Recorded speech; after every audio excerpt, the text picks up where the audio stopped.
J'ai découvert ça chez des historiens et historiennes du Moyen Âge. Au Moyen Âge, il y avait des paysans qui étaient complètement dominés par leurs seigneurs, mais il y avait des milliers de villages dans le royaume de France, dans le royaume d'Espagne, au royaume d'Angleterre. Même en Nouvelle-France, en fait, ils ont importé ça un peu. J'ai vu ça mentionné rapidement, mais c'était 10 à 12 fois par année, tu avais l'Assemblée des habitants. Puis l'Assemblée des habitants, qu'est-ce qu'elle gérait? Elle gérait ce qu'ils appelaient la communauté des habitants ou le commun. Donc, c'était quoi un village médiéval?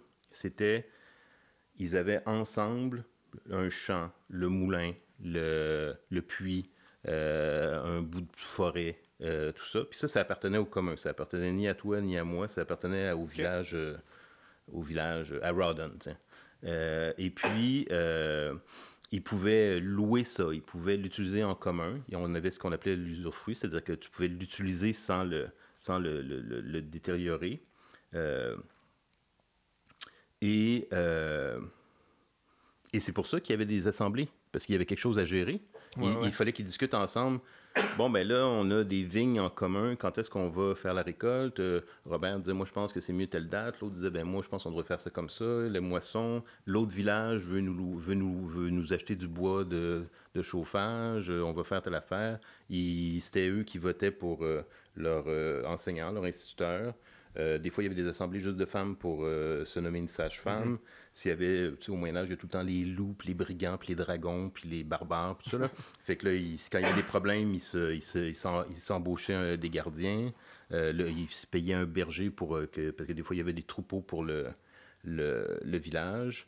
Donc ça, c'était le commun. Donc ces assemblées-là avaient du sens.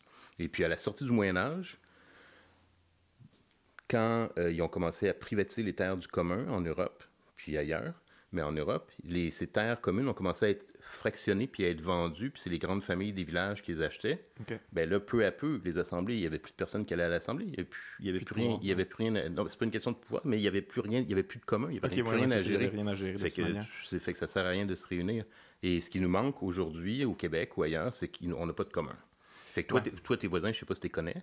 Oui, je les connais, Mais il y a des gens on peut habiter pendant 10 ans dans un logement, puis tu n'as aucune idée qui habite à côté de toi, puis il a 2 maisons à côté, puis 3 maisons à côté, puis la rue, elle est même pas commune, elle est publique, mais on n'a pas de responsabilité, puis on n'a pas de propriété collective. Ouais, j'imagine. Mais en même temps, je trouve qu'il y aurait peut-être une...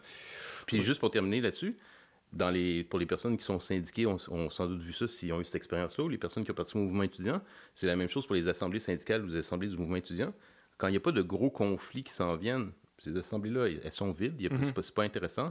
Mais quand il y a une possibilité d'avoir une grève, que tu sois pour ou contre d'ailleurs, que ce soit dans le milieu étudiant ou dans le mouvement syndical, ben là, les assemblées sont remplies parce qu'en fait, les gens savent que là, il y a quelque chose qui va les toucher personnellement et collectivement, que tu sois pour ou contre, tu vas à ton assemblée parce que là, vraiment, et donc ça, pour moi, c'est de la démocratie.